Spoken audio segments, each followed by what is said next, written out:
యేసు ప్రభువారు మనల్ని ప్రాణం కంటే ఎక్కువగా ప్రేమిస్తాడు. అది నిజం. నువ్వు నమ్మినా నిజం, నమ్మకపోయినా నిజం. నువ్వు అందంగా ఉన్నావని కాదు, లేకపోతే పాపం అందరికంటే నల్లగా ఉన్నావని కాదు, అందరు ఎర్రగా ఉంటే పాపం నా బిడ్డ నల్లగా ఉన్నాడు, నల్లగా ఉందని కాదు, లేదా అందరికంటే బాగా కలర్ ఉన్నావని కాదు. నీకు ఆ కోటింగ్ వేసిన ఆయనే, ఈ కోటింగ్ వేసిన ఆయనే. అందరినీ తెల్లగా చేసే చిరాకు పుట్టి నిన్ను నల్లగా చేశాడు. ఎందుకు ప్రభా నాకు బ్లాక్ కలర్ ఇచ్చావు? ఎందుకంటే అయ్యే జనానికి ఎట్ట కనపడుతున్నాను, నాకు సూపర్గా కనపడుతున్నాను అంటాడు ఆయన. తెల్లవాళ్ళని చేసి చెదర పుట్టింది, అందుకే నేను ఇట్ట తయారు చేశాను. కుమ్మరి ఆయన కుండ మనం ఎందుకు ఇట్ట చేసామని అంటావా? స్తోత్రం. నాకు నచ్చావు బాబు, నాకు చాలా అందంగా ఉన్నావు నువ్వు అంటాడు. నాకు అందంగా ఉన్నావు తల్లి అంటాడు, అంతే. స్తోత్రం. నువ్వు నల్లగా ఉన్నావని జాలిపడి ప్రేమించడం కాదు, తెల్లగా అందంగా ఉన్నావని ప్రేమించడం కాదు, నువ్వు బాగా సౌండ్ అని ప్రేమించడం కాదు, పాపం ఇంట్లో కూడా జరగట్లేదని ప్రేమించడం కాదు. మరి ఎందుకు నిన్ను ఇంతగా ప్రేమించాడంటే నువ్వు ఆయన బిడ్డవి కనుక ప్రేమించాడు. కొడుకు అందంగా ఉన్నాడు, కూతురు అందంగా ఉందని అమ్మ ప్రేమించుద్దా? కాళ్ళు లేకుండా అవయవ లోపం కలిగి మంచం మీద పడి ఉన్నా సరే బిడ్డను ప్రేమిస్తుంది అమ్మ. పనికొచ్చే కొడుకునైతే ప్రేమించవచ్చు, పనికొచ్చే కూతుర్ని ప్రేమించవచ్చు. అవిటి కొడుకు అవిటి కూతుర్ని ఎందుకమ్మా రెయ్యంబగలు అంతసేటు కాచుకుంటున్నావు? నీకు పనికి వస్తారా? వాళ్ళ అవతారం ఏమన్నా బాగుందా? ఎందుకు వాళ్ళని అంతసేటు కాచుకుంటున్నావు అంటే అమ్మ ఏం చెప్పుద్దండి? ఎవడరా నువ్వు పిచ్చి సలహా చెప్తున్నావు? అటు పనికి వస్తే కొడుకు, పనికి రాకపోతే కొడుకు కాదా? అందంగా ఉంటే కొడుకు, కురూపిగా ఉంటే కొడుకు కాదా? వాడు ఎలా ఉన్నా నా బిడ్డ,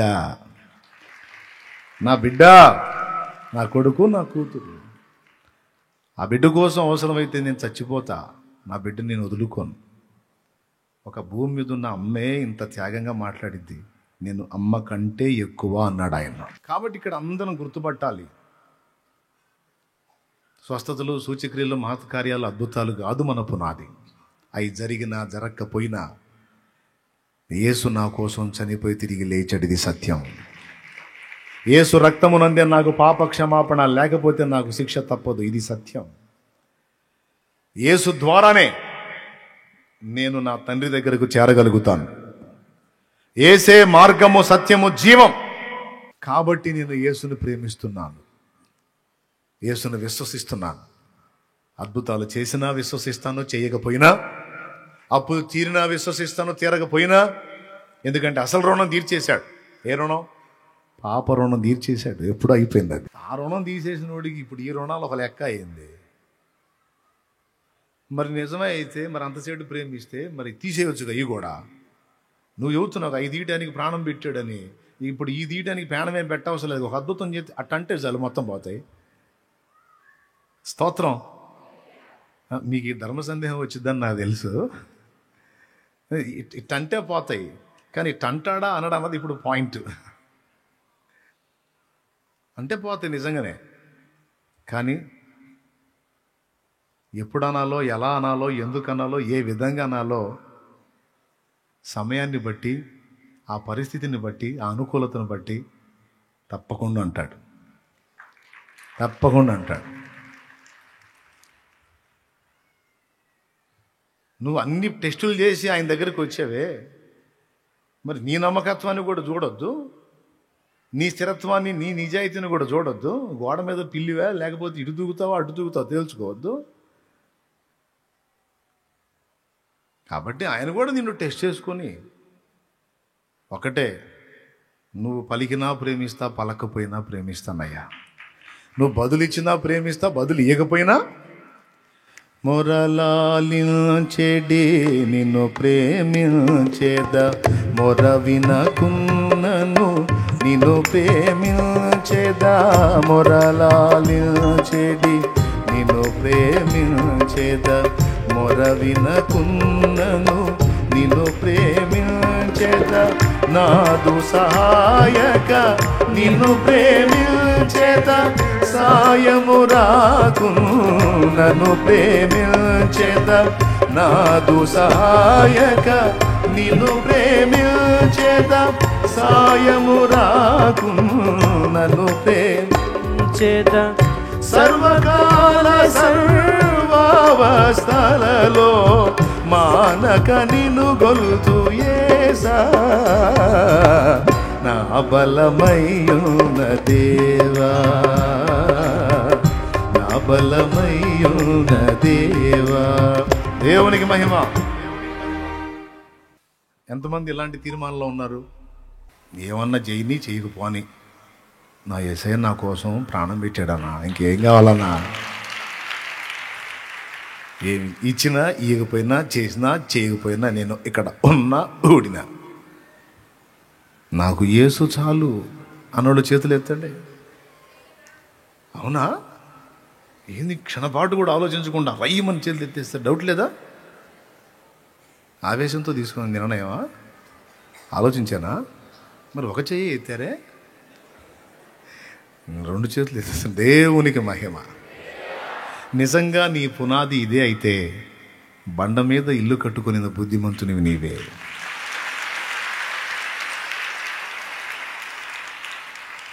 నిజంగా నీ పునాది ఇదే అయితే బండ మీద కట్టావు నీ ఇల్లు.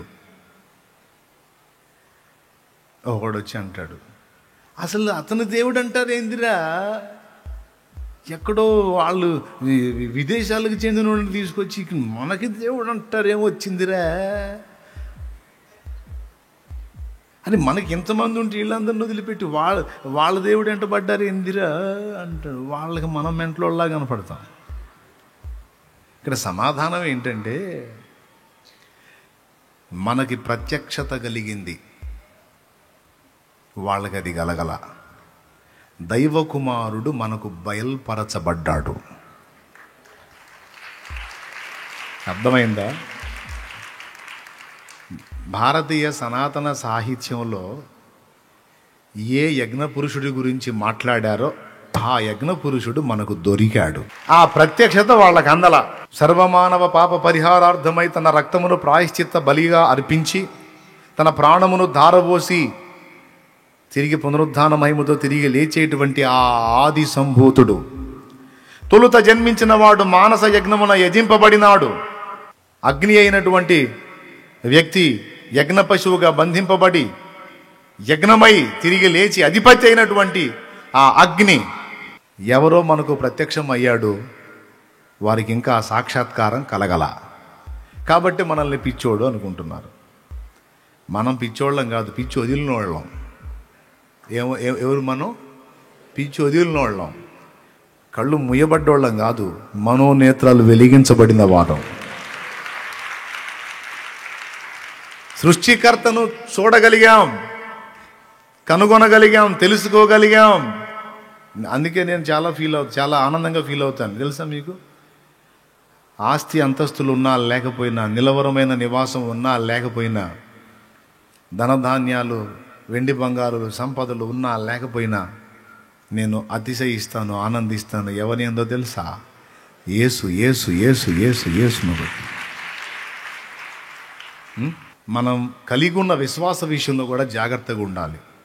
దేన్ని బట్టి యేసును హత్తుకున్నాం? ఒకవేళ అద్భుతాలు, స్వస్థతలు, సూచక్రియలు అయ్యే బేస్ అయితే, ఇక్కడ జరిగినాయని ఇక్కడ నువ్వు ఫాలో అయితే, రేపు అంత్యాబద్ధ క్రీస్తు ప్రత్యక్షమై వాళ్ళ లైన్లోకి వచ్చినప్పుడు కళ్ళ ముందు చేస్తాడు వాడు కార్యాలు. ఆ దెబ్బలో చాలామంది పోతారు. ఈ అద్భుతాల బ్యాచ్ అంతా అడుబడిపోతారు. ఇక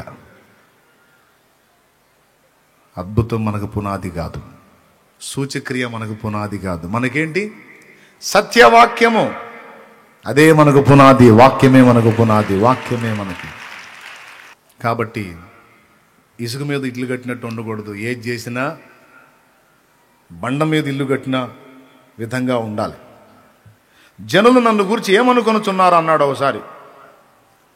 నీవు ఏలియావు అనుకొనుచున్నారు ప్రవ్వా, బాప్తీసం ఇచ్చి యోహాను మృతుల్లో నుండి లేచాడని కొందరు అనుకొనుచున్నారు, కొందరు ఆ ప్రవక్త అనుకొనుచున్నారు. ఇట్లా వాళ్ళ సమాధానం వాళ్ళు చెప్పారు.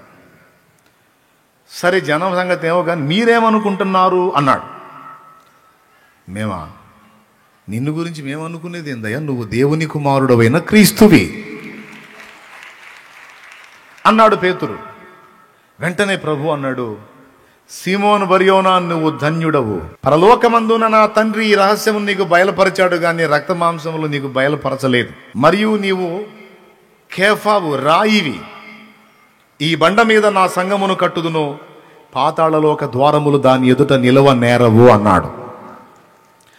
పేతురునన్నాడు, నువ్వు కేఫా, నువ్వు రాయివి అన్నాడు. రాయి బండ రెండు ఒకటేనా? కాదు. పేతురు రాయి, నువ్వు రాయివి అని, ఈ బండ మీద నా సంఘమును కట్టుదును అన్నాడు. ఏ బండ? బయల్పరచబడుట, ప్రత్యక్షపరచబడుట, పరలోకమందున తండ్రి ద్వారా ప్రత్యక్షపరచబడుట అనేది ఒక బండలాంటి విషయం. అర్థమైందా?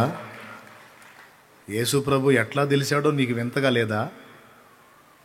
ఒక్కొక్కరు మీరు ప్రభువుని కలుసుకున్న విధానం ఒక్కసారి ఆలోచించండి.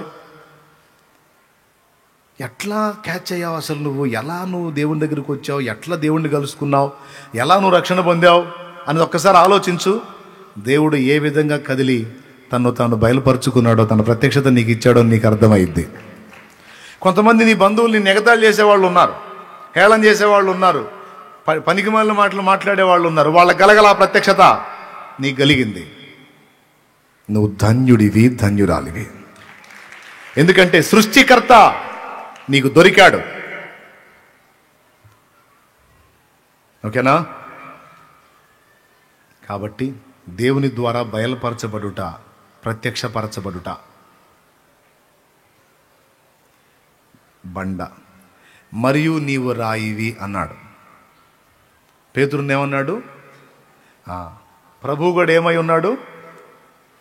క్రీస్తు యేసే ముఖ్యమైన మూలరాయి అయి ఉండగా అపోస్తలులు ప్రవక్తలు వేసిన పునాది మీద మీరు కట్టబడుతున్నారు అన్నాడు వాక్యంలో. అంటే ఎప్పుడైతే తండ్రి ద్వారా బయలుపరచబడినటువంటి విషయాన్ని పేతురు మాట్లాడాడో వెంటనే యేసు ప్రభు అన్నాడు, ప్రత్యక్షత పొందినవాడు దేవుడు కట్టేటువంటి సంఘ నిర్మాణంలో ఒక రాయి అవుతాడు. ఎవరైతే దేవుని చేత బయలుపరచబడుట అనే విషయాన్ని కలిగి ఉన్నారో వారికి ఒక రాయి అనే ఆధిక్యత లభిస్తుంది. అన్నా ఇప్పుడు నేను కూడా రాయినేనా అని అడుగు. తప్పకుండా. ఒక ఇంటి నిర్మాణంలో ఒక్క రాయైనా ఉంటుంది?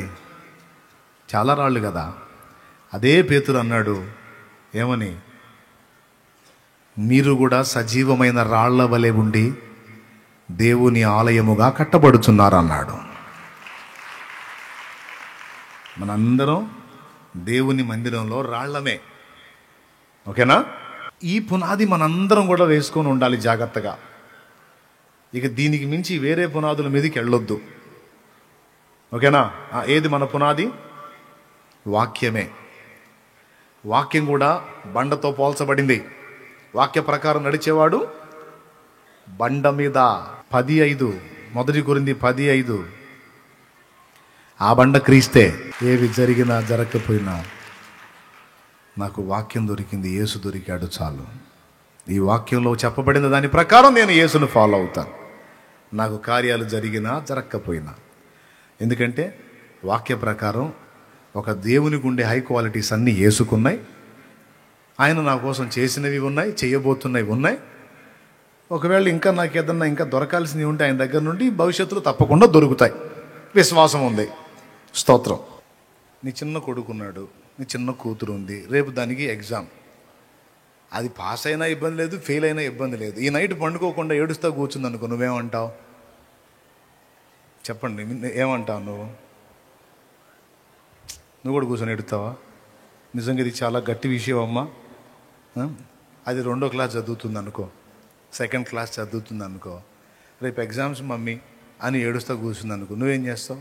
నిజంగా ఇది చాలా దుఃఖకరం అంటావా? ఎగ్జామ్ లేదు, ఏం లేదు, పండుగ పెద్ద ఏంటి మమ్మీ నీకు అంతే ఉంటుంది, పాస్ కాకపోతే ఉంటుంది. ఏ ఎగ్జామ్స్ అయినా వస్తే ఏం ప్రెజరు. ఇప్పుడు 2వ క్లాస్ ఎగ్జామ్స్, దానికి 2nd క్లాస్ ఎగ్జామ్స్ అనుకో, 2nd క్లాస్ ఎగ్జామ్స్ ఏంటి అసలు ఎవరు పెడతారా అని అంటారేమో. ఎగ్జాంపుల్ కోసం చెబుతున్నా లేవయా, దేవునికి స్తోత్రం. అలా పరీక్షే కాదు అది. మనకు తెలిసి అది పరీక్షే కాదని, కానీ అదేమో నిద్రపోదు. రేపు మా టీచర్ నన్ను ఇవన్నీ రాసుకురమ్మంది, నేను అక్కడికి వచ్చిన తర్వాత నిన్ను కూర్చోబెట్టి మళ్ళీ నా దగ్గర కూర్చోబెట్టి మొత్తం రాపిస్తానంది. అప్పుడు మా అమ్మ ఏమంటుంది, వరి కాదు బేటా, వరి కాదు, నిద్రపో, నేను ఉన్నాగా అంటది. నువ్వు ఉంటే ఏం చేస్తావు? స్కూల్కి వెళ్ళి అప్ప చెప్పొస్తావు, తన్నులు తినేది నేనుగా. దేవునికి స్తోత్రం, హల్లెలూయా. లేదు బేటా నేను చెప్తా అంటే ఏమో అని ఏడుస్తూనే ఉందనుకో, నువ్వేమంటే ఫస్ట్ గారాభంగా చెబుతావు. నేను చెబుతా అన్నా, నువ్వు అనుకో.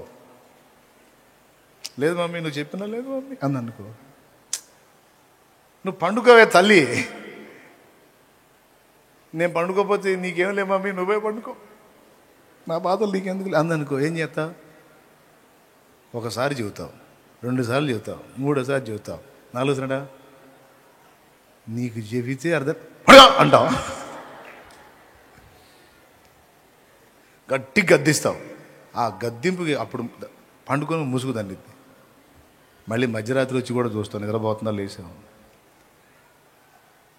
అంటే. నీ బిడ్డ ఎలాంటి ఒత్తిడి లేకుండా హాయిగా విశ్రమించాలని నువ్వు కోరుకున్నట్టే నీ కన్న తండ్రి కూడా అదే కోరుకుంటాడు.